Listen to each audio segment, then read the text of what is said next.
what you just did, Mandy, is like a perfect example, the dynamic between you and I for everything that like we're talking about today, because I'm functioning in one way and experiencing and doing in one way, and you are having anxiety and things like this. And you just now are communicating the reason that it's not because you're looking for it to not have flow. It's not because you don't enjoy that we just kind of go, but where it is that you're needing that structure, and that's your capacity, and then how I can show up for you in that way, right? And so it's just, again, like, I'm beautiful, right? Like, that's great. Like, I thank you for doing that, because I don't think that, again, your anxiety and what it is you're looking for, I get, Cassie gets, it's out of our like control, right?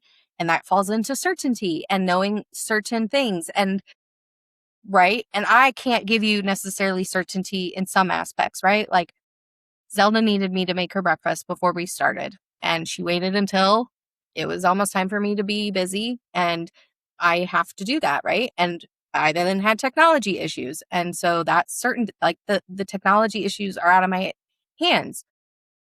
But the certainty that I can give you is safety, and that safety comes from, this is kind of the flow, these are kind of the topics, here's just the general thing. And so it's not providing you certainty of how it's going to go or start or stop, because those things aren't in the control. Those things you'd be curious about. And that's, you are being curious in asking me to give you guys that flow, which ironically, your curiosity makes me feel all the lovey feelings. Turns out that should be my love language. Be curious about me, lean into me, right? So, Yeah. And like Cassie, you gave the feedback right before we started this of like what you did in that, and that appreciation. And that for me was like, oh, good. Like, I'm glad you guys liked it. So. No, well, and it helped me too, because like, I think, because we all live 3 different lives. Like when you were bringing up like safety and curiosity, it reminded me of like not only relationships, because sometimes I think when we talk about safety, we think about relationships, but like it brought up like uncertainty, like in my job, and like how I can learn to feel safe and grow and be curious outside of that. So I was like, oh, that's interesting points also, right? Because sometimes I think people gear everything, oh, it's all about relationships. Like, yes, I am in an amazing relationship, but I was thinking more work wise than a relationship. Like, Right. so You can it's just apply interesting. anything. No, So agreed. But that's why I also, appreciated it. I'm like, also, we have, as a society, deemed that relationship, like you said, has to mean intimate. But right now, what we're working on, what we just addressed with Mandy, and it's a friendship, it's a relationship, it's a business, it's my business, it's a relationship. Listen, Your I would career. argue that's intimate. That's It on is that level for intimate. us. I was Right. like, that is more intimate than probably what.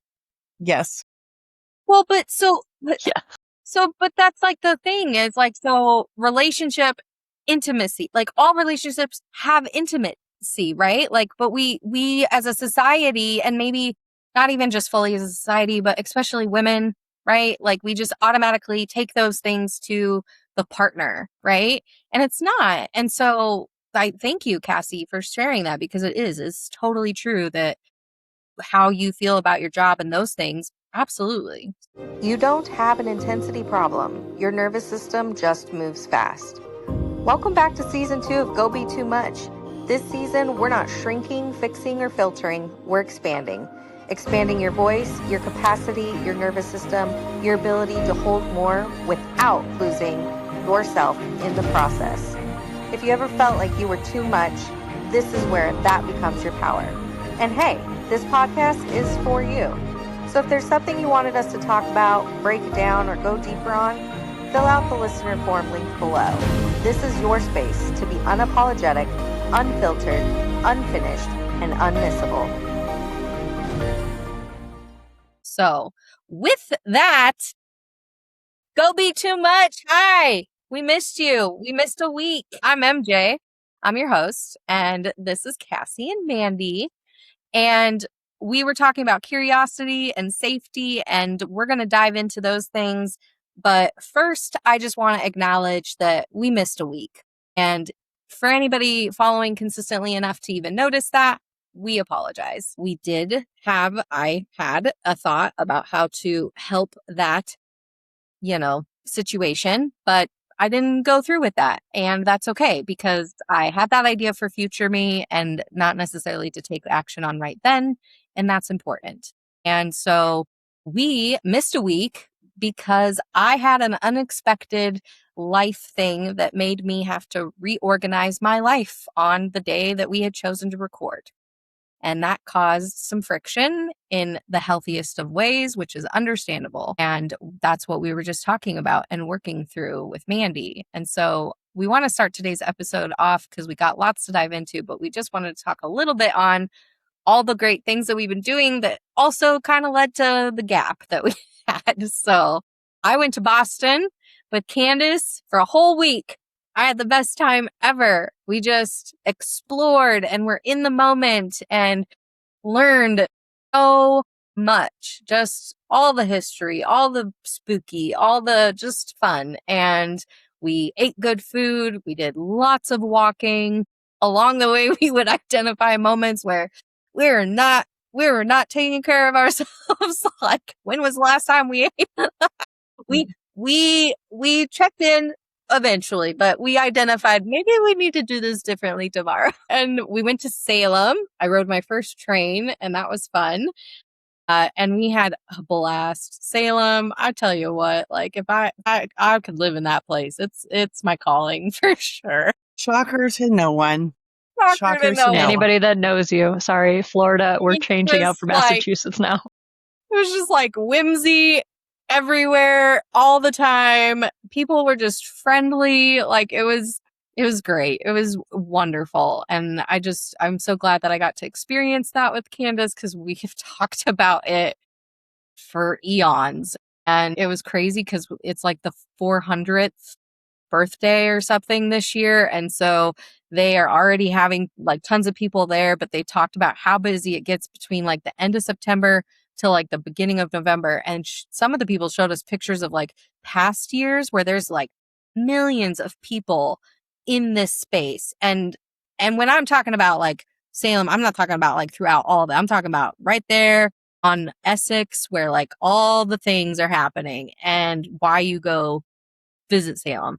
And I just was like, that is outrageous. And I get that I live in Vegas and like tons of people, but you're not just even on the strip, it's not confined to this like smallish space. So I send all the people in Salem, if any of you are watching, all the best of luck this year for your 400th because y'all are going to be in for a ride, I'm sure. So but we had a blast. And then, I'm getting the girls ready for back to school. I am in my final life coach masterclass group on Tuesdays to finish that up to go in September for my final retreat so that I'm a master level. And then I'll be taking my test. So I'm on the international list and I am trying to get my house decluttered and organized and also do some things that are just for me and my life. So that's where I've been the last month. Which one do you want to go first? I'm like, it's been a month? That's only in a month. Like, I don't even know what I did yesterday, if I'm being honest.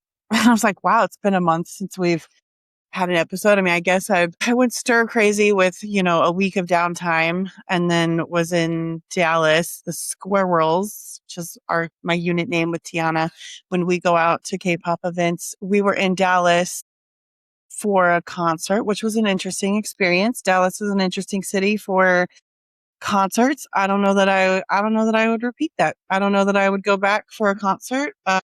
But the other stuff in Dallas, just being in Koreatown and getting to it, it's so wild. It was so wild to think that we were in Texas because it's not Texas. It was not giving Texas. And we just spent the whole day kind of exploring Koreatown. And that was a lot of fun. And it's wild that I got to the point where I was like, that's 98 degrees. Well, this isn't that bad. Like this is okay. This not that hot. It's 116 degrees here yesterday. And I could have stabbed someone. I could have stabbed someone. It was so awful. So for me to say 98 degrees was livable was wild behavior. I think I did. That was Dallas, and then I had to come back and pretend to work for 5 seconds, and then I hopped on a plane and did a really quick turnaround trip to San Francisco. And San Francisco did what I knew it was going to do, which was, prove to me that the life I want to be living is out there. It's accessible. It's not accessible to me, but it exists because it was 68 degrees and sunny and breezy the whole entire time. And everything is walkable, and it is a foodie city. So for someone who forgets to eat or just chooses not to eat because I don't want anything, there are so many options. There are so many different varieties of things to do. I mean, Japantown, Chinatown, I forget what they call like Little Italy, but they're little Italian. And you're literally just walking through the different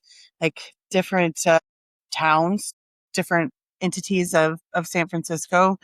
And, they have water and they just have they have it all. San Francisco, it's not fair. San Francisco has everything and they get everything, and it was just divinely favored. And yeah, I said it on the internet, but I will not give you any credit for, yes, your city is bomb and it is amazing. Now, is it the best? I don't know. I can't speak because I haven't been to all the major cities. But I will say, in comparison to where I live right now, absolutely. But I already knew that. Already knew that. And now I just had to go live it and experience it. And now I know it's real. Narnia is real. So I stuck here in hell, and just knowing that Narnia is quick 2-hour flight that way. And I go back. Being in reality versus in the dream. God, reality was, kicked my ass because we had to go back to in-service this week, and then our kids come back tomorrow. Lord Jesus, how do you start the school year when there are classrooms that don't have air conditioning in Phoenix, Arizona? Just tell me that one. That's just one small fun thing that we were dealing with. And, I'm excited to have the kids back. I need my kids. I can't do all of this adult work. If I have to look at one more screen and do one more training on bloodborne pathogens and what to do in a lockdown, I can't do it. I need the children to come back, and they do come back tomorrow. And it's the first day, and it's going to be wild and chaotic, and absolutely nothing will go as planned. And that's okay, because I planned for that. I planned for nothing to go as planned. And then I get to leave and go to Boston for a couple of days. So yes, many things to look forward to. Just lots of all over everything. No direction. Just like, what is today? What are we doing today? Hey, present moment, huh? I was trying to think of everything that I've done, and sometimes I feel like we don't ever sit down. So I'm like, I don't know that I could just spew off. I literally need to pull up my calendar and be like, well, you see, this is what happened this summer. I was going to say, I was like, we also went to Texas. We went to Austin, and we got there when it was a monsoon. So that was crazy with Mother Nature and all the things, but it was still beautiful. We still enjoyed different like history parts and different food.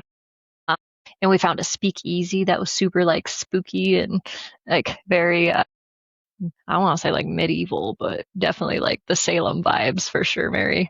And the drinks, Lord have mercy. I know that back in my 20s, I'll call it, I was a bar star. Like I was like, let's go, man. But right. But like, I don't drink that much anymore. Like I don't.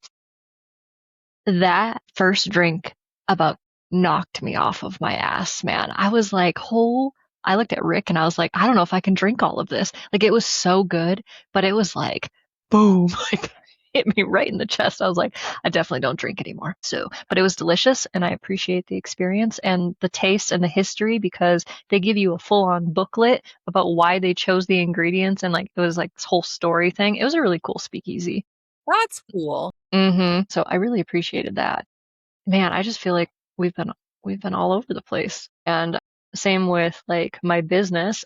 I learned, and I don't know if I said this in the last episode or not, but I said done is better than perfect. And I officially launched our Jumpstart program, where I've been working for 6 months on this to get it on paper, and it's everything I wish I would have known when I first started my business, right? And so teaching these new agents how to do it, and like as things pop in my head, like even today, I have a closing tomorrow, and I was like, hey guys, this just popped in my head. This is something to think about. Like, I'm just giving them the real life as it pops in Cassie's brain experience, right? And so that's definitely kept me on my toes, along with like my business is finally taking off in such a beautiful direction. And I will definitely say that I'm ready for school to start. So that way I can get back into some whatever form of routine that means. Because I love spontaneity, but I also need a routine. I need, the structure and how we're going to flow into this of like, I like knowing what Hmm. is going to happen. And then I Like can I be said, curious about the way yes. it goes, right? And so school for us starts in 2 weeks, I think, but I'm ready to have a lane. And what happens to that bowling ball between the lane is forever in some favor, but that's where I'm at. Wonderful. That's exciting. Mm. Well, so we've mentioned now curiosity quite a bit, and we started this, wherever Cassie ends up clipping and putting it together, and what you heard about curiosity and certainty and safety. And so I wanted to reflect on the last episode where I had ended talking about a new insight and awareness that I had to grieving a friend of mine, and realizing that there was a level of that grief that I had never allowed myself to tap in. And it, you know, you don't know what you don't know until you know it. And so, in that, though, further days, weeks passed since then, and that has then propelled me into even further exploration on around the safety, the home that gave me, and what I get with you guys, and realizing that, like, I've said before, if I ever lost you two or Candace or something, I'm like, God, I don't know what I would ever do. And that's true. Like, that's very sad to think about. And I think there was a time in my life, not even too long ago, where I would have been like, nope, that can't happen. Never, not an option. And it's like I've come into this of like, we know nothing is guaranteed. Like, we know nothing. Like, logically, we Hmm. know cycle of lives, whatever happens takes us different routes, paths, like all these things. Like, nothing is certain. We logically know that. But on an emotional depth, deep, deep in us, I think there's so much of us that don't actually accept that and don't grieve that. And so it's like I'm grieving certainty in a sense, and realizing that the bridge to that certainty that comes with anxiety and fear and all these things is curiosity. And it's not to say that will this happen, but to be curious on what will I be like if this happens, and asking those things in a different way. And it's also, I mean, I took that into also like, well, then how do you have hope for something without being hopeful of the outcome, which is the security, which is the safety, right? And hope and possibility is all intricated with being curious about something. And it's detaching that hope means certainty. And doing that, it really frees you in a sense. And it's not to say like, so I used you three as an example. It's like, it's not to say that I still wouldn't be just like devastated or that I wouldn't like be lost for a bit. It's like, but it's to release that fear, that anxiety, that thought of certainty, and and by doing that, to then be more present. And we talk about being present and being in the present moment, but like, are we being present with ourselves in that as well? Are we being actually present with the other person so that we're not taking those things for granted? We're having gratitude along the way. And it doesn't matter the outcome, whether we're friends until we're old and gray and life happens, whether we're friends until tomorrow. Like, it's appreciative for all that has happened up until now, and in the moments, and truly living that, so that certainty doesn't rob us of it.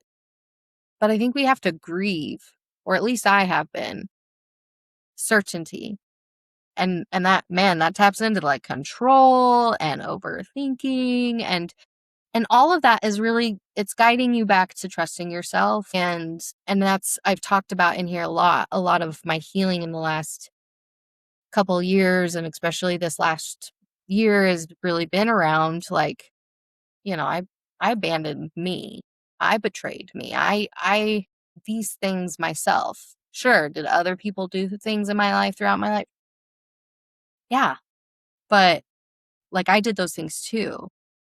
And so showing up for myself, how can I provide myself safety rather than looking for it just externally? Do you provide yourself safety? I hate this fucking question, and that this will surprise no one. Like showing up for yourself and you've got to provide safety for yourself. I'm like, whatever version of that question. I hate it. I hate it when my therapist asks those questions because I'm like, I don't fucking know. That's why I'm here. That is, if I knew that, Crystal, we wouldn't be here. I wouldn't be seeing you so much. So Well, I'm here. let me ask you a question this time back instead of just answering. What does safety mean to you? I actually did just answer this question last weekend. Safety for me is consistency. And I was devil's advocate in this conversation, and the other individual got flustered with me.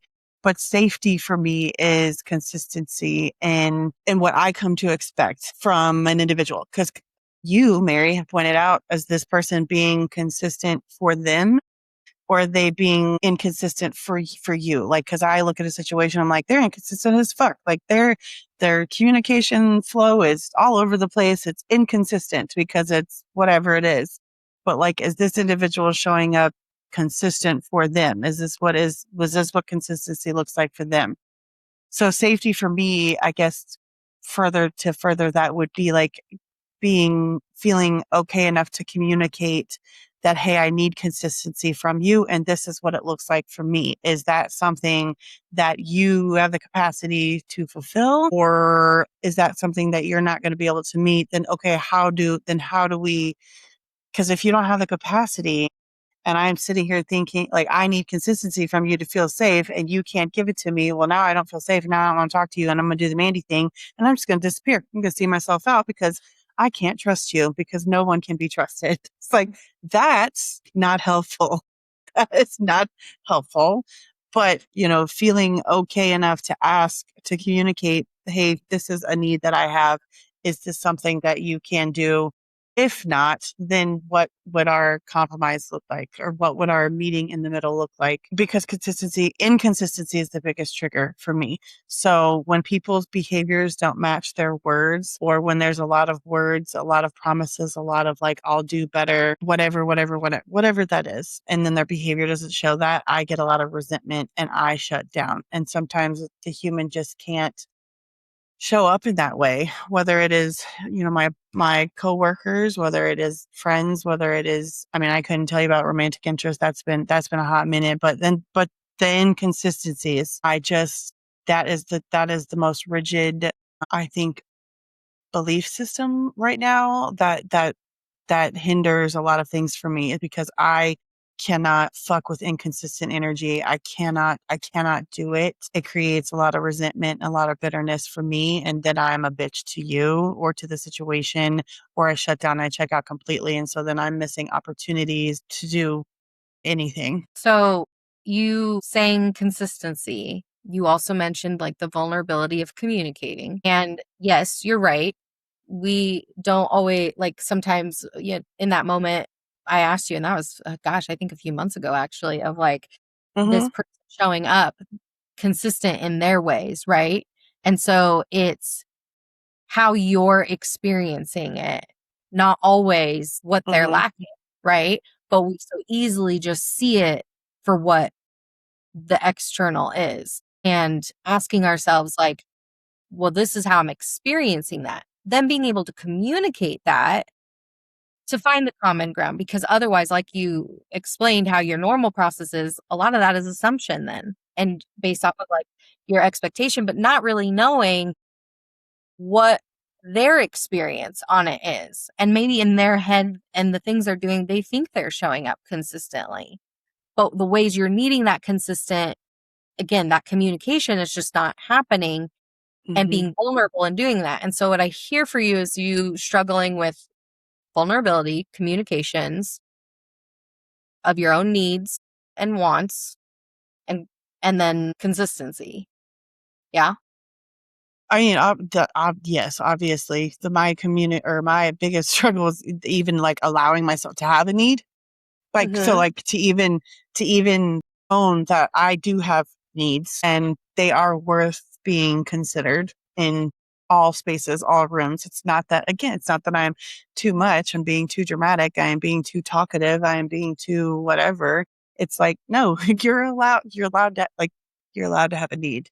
But yes, that first step is allowing to myself to admit I need it. I have a need, and then being vulnerable enough to communicate that need after I've identified it instead of just like holding it like my little precious thing that I must protect. I must be in control of meeting my needs. So this originally started because I asked you, what does being safe, like what does safety mean to you? So now, from what you just described of what it means and what it is you're needing and doing, what of those things are you doing well or not doing or could do differently? Wow, this turned into therapy real quick.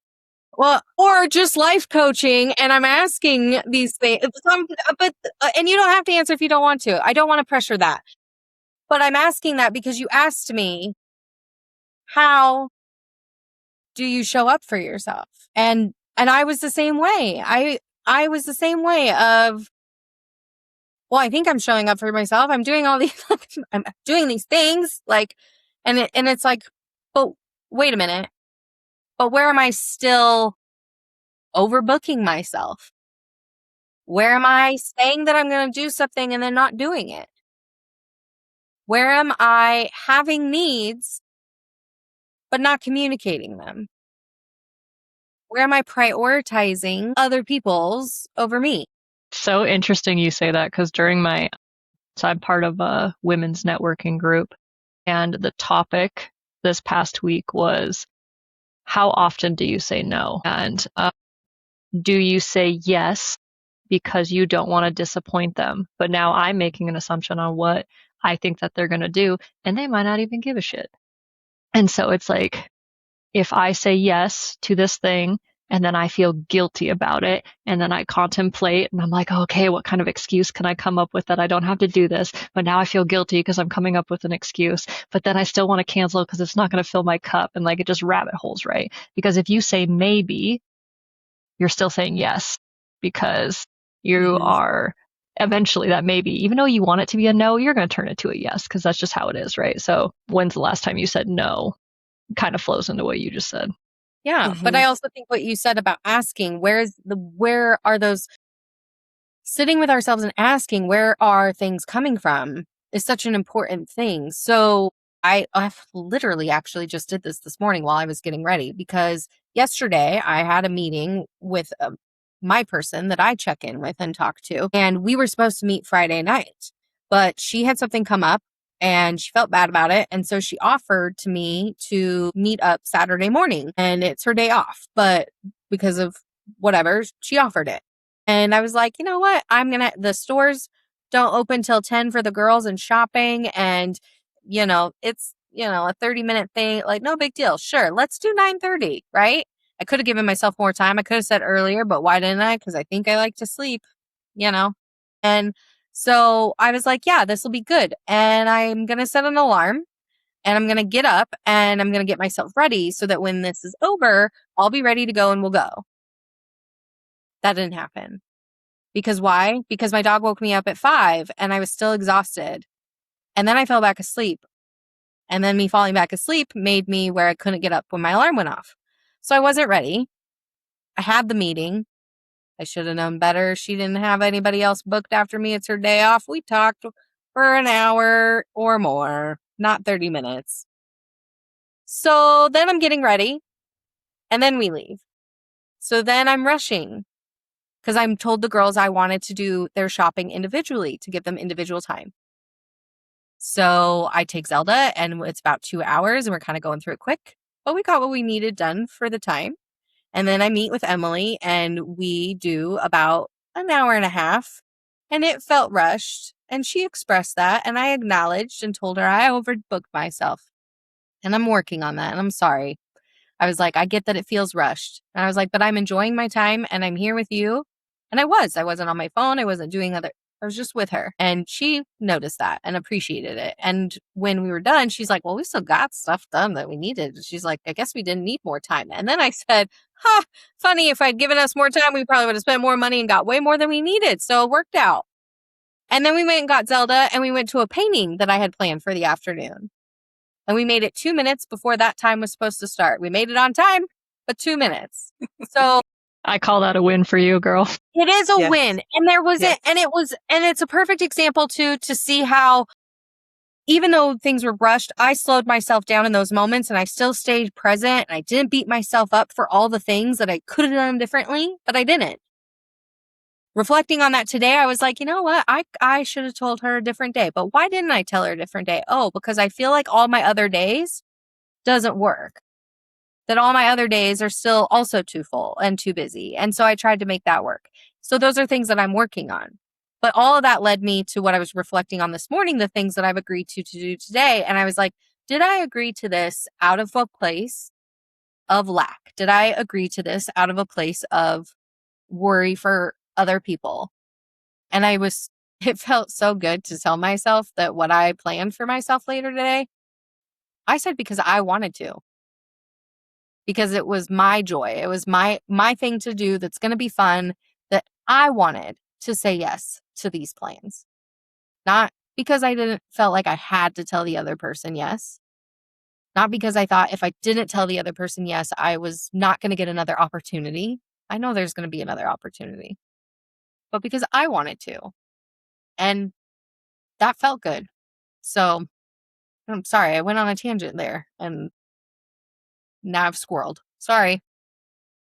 Story of our lives here. So anyways, Mandy, I know I asked that. You don't have to answer. Look I at don't even me. remember what you asked. I asked about, yeah, no, you don't. That's your voice.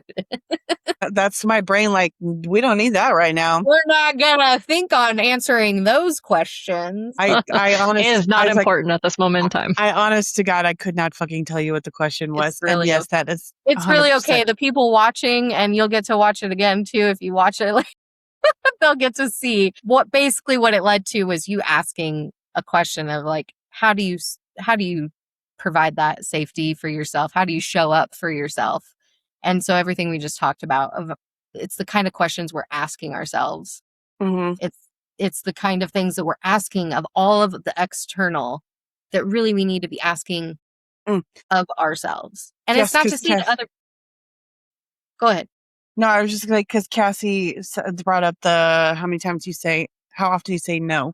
And I always tell people, and I tell kids, like, a soft, gentle no, thank you for thinking of me, sets you up for an enthusiastic yes. Yes, I would love to do that. Yes, I would love to get together. Yes, I want to do that thing with you. Or yes, I want to run a marathon. Ugh. So not like taking a pause. Somebody in my life just ran a marathon. That's what made me think of it, because I was like, absolutely not.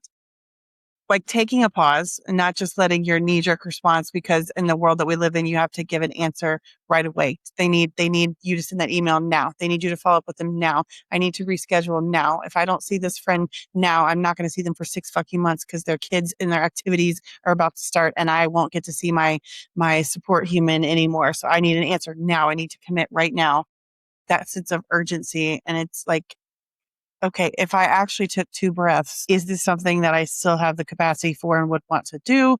Or am I just like, okay, I got to make a decision now? So like, I absolutely don't say no to anything ever. It feels like I feel like in going into this school year, because it is my first school year with the new school, the new district, I kind of came in the middle of everything last year, and I didn't really get to get my bearings. It was just like, survive. Just get in here and survive and do what you got to do. And so in protecting my space, my time, my energy, and feeling that safety within myself, that looks like boundaries and saying, no, thank you. Like, thank you for thinking of me, but I don't want to participate in that committee. No, thank you. I don't want to lead that thing. Or no, I don't have any feedback right now. And I think that that energy is throwing a lot of people in my life for a loop because they are used to a very opinionated, very jump in and do the things. Yeah, fucking make it happen, Mandy. That's my name. Make it happen, Mandy. And I'm like, no, actually, I think I'm going to sit this one out. Like, no, actually, I don't want to get together with everyone and do all the things. And it is, it's freaking a lot of people out. And, you know, previous versions of myself would probably be like, oh, okay, I need to worry about their feelings. I need to fix this. I need to soften this blow for them. So it's not so hard or difficult. And this version of Mandy, you know, went to work on Friday wearing an Ice Cube concert tee, listening to Ice Cube playlist, which I probably mentioned that on here before. If I'm listening to Ice Cube, it's going to be a day. The fuck around and find out day. That's the fuck around and find out day. Yes, because other people's comfort is not my responsibility in that sense. Yes, I am a school social worker. Yes, there are aspects of my job like creating safety and comfort is 100% a part of that.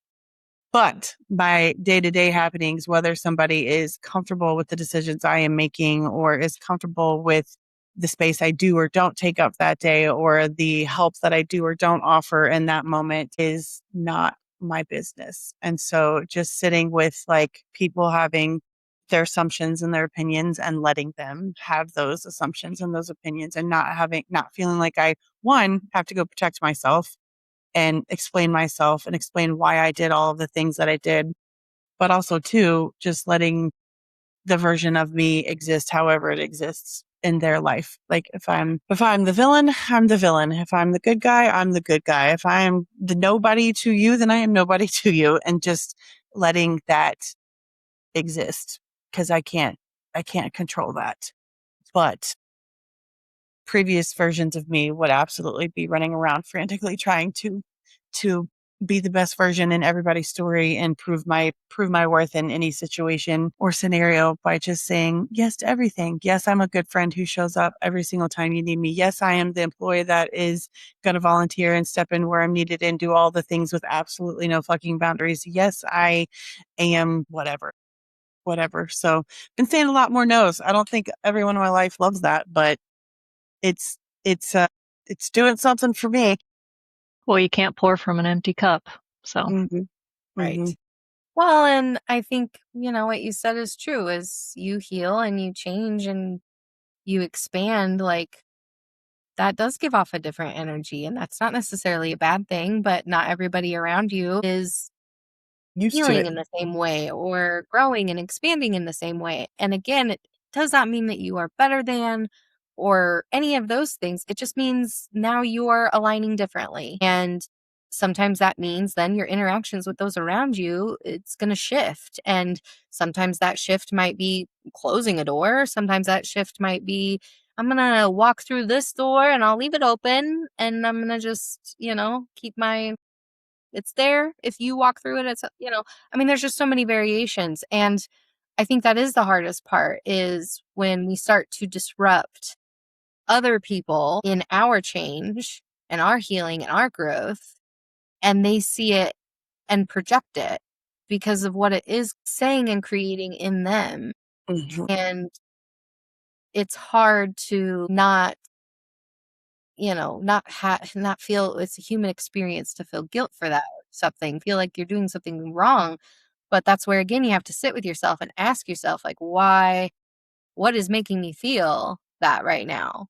Is it that I'm really doing something intentionally to harm? Is it because I'm intentionally being rude or intentionally distancing myself? Like, or do I not, you know, do I not have the capacity for this right now? Like you said, and I think then it's communication of those things. I mean, people don't understand and aren't sitting with themselves and they're not healing that self-trust and those things in themselves and self-love to be able to then know what is my capacity. And it's I think the more you get comfortable with yourself, you do and you do heal those things, I think slowing down starts to call to you and not saying yes as much and all those things. And so many people will want to project that you're being selfish now, or that you're cold, and it's like, no, I have different boundaries now. I have different Mhm.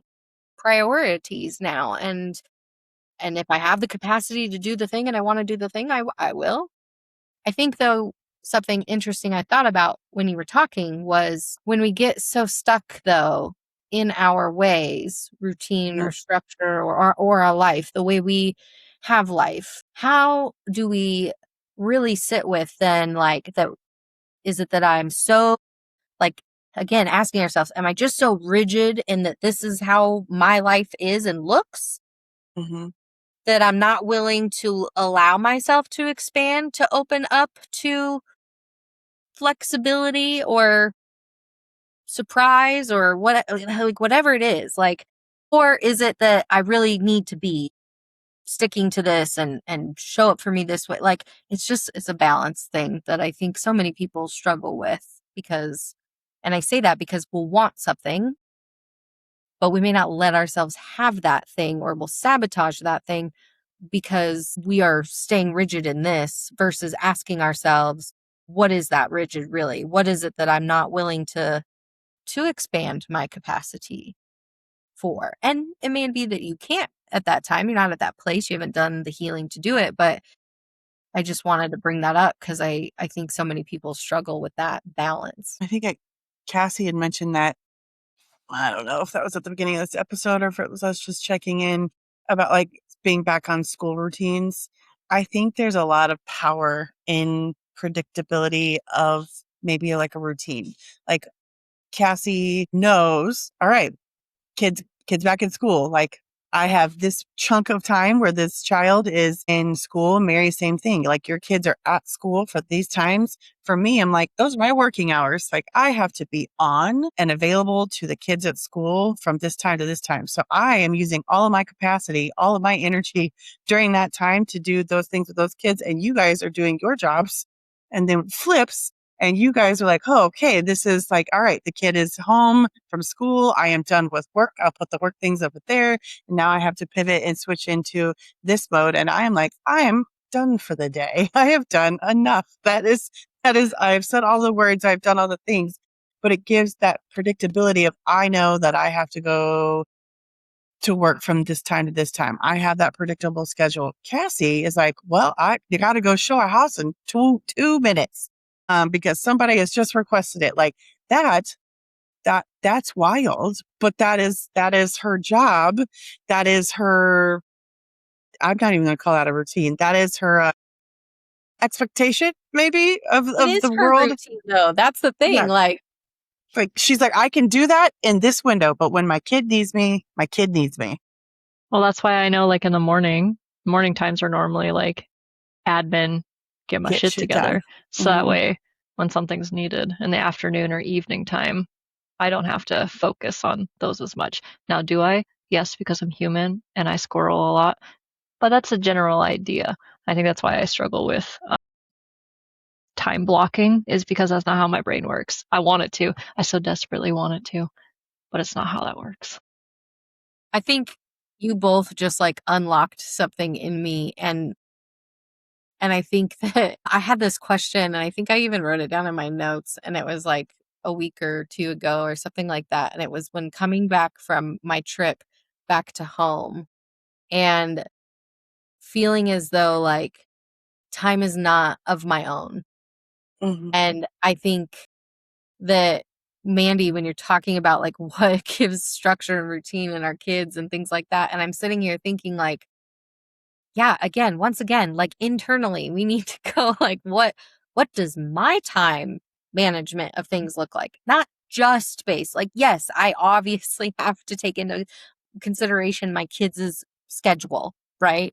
I have to take into consideration my work schedule, these external things, right? But then what is my schedule? And I don't think I do that. But I don't think I do that like, that's how I'm being consistent for myself. That's not how I'm showing up for myself. That's how I'm abandoning myself. And that's where saying, like, and whether it's for me or for other people, if I say yes or something, like, that's where the slowing down, pausing, right? Like all of that. And so I think you guys just unlocked that in me that I'm like, I think I know how to go about getting my time management better now. I will Yeah, update you. Challenge I accepted. know. My God. I'm not promising perfection because perfection does not exist. I did not ask for that. I just simply kept accountability to my friend. Yeah. Yes. And that actually, me saying that even to you just made me think that, you know, in talking about predictability, certainty, safety, and being curious and building trust within ourselves, and how do you do that and what that looks like. And I think I'm going to share this and we'll maybe call it for a day because maybe that's a different episode we dive into further with the self trust. But it's not that old things aren't going to happen, old habits or old beliefs. It's how quickly we catch those things, how quickly we change those things, how quickly we shift in those things. And when you pause and you slow down and you can see how you're already doing those things without the old happening first, you're already just asking differently. You're already just doing differently. Like there's lots of ways that perfect example, showing up for myself. I was working, I had time through my work day, and I was like, I need to start working on this office and getting things cleaned. I've been saying it for a year now. Like, what is happening? And I like looked at my just one side of the desk and was like, I'm gonna clean this. I'm gonna throw this trash away. I'm gonna do this. And I got this one side. It's tiny, it's not big, but I got it done. And that's I showed up for me. I did that. I got that done. I did something that I said that I was gonna do. Does it matter that the rest of the office still looks the way that it does? No. I did that one thing. And so it is seeing how things are already happening differently. But then when those old things resurface, how you catch that, how you sit with that. And that it's not to push away your old self. It's not to kill your old self off. It's not that they're bad, your old self, but it's allowing your new self to say to that version of, you got me here. And now I've got me. I've got us. Let you sit with me. I'm going to sit with you within yourself, that dark and light. And I'm going to take us forward. I've got this. And so I think our next episode, we're going to talk about self-trust more and identity and go from there if you guys are good with that. Self-trust. JK. About being resilient. Let's go. Resilient, all the things. Yes. A All right. Well, lot of thoughts on that. so I ask all of you to sit with yourselves and ask, what am I asking of others in any form in your life that I need to be asking? How am I doing that for myself? Until next time, love you. Bye. Just love you. Bye.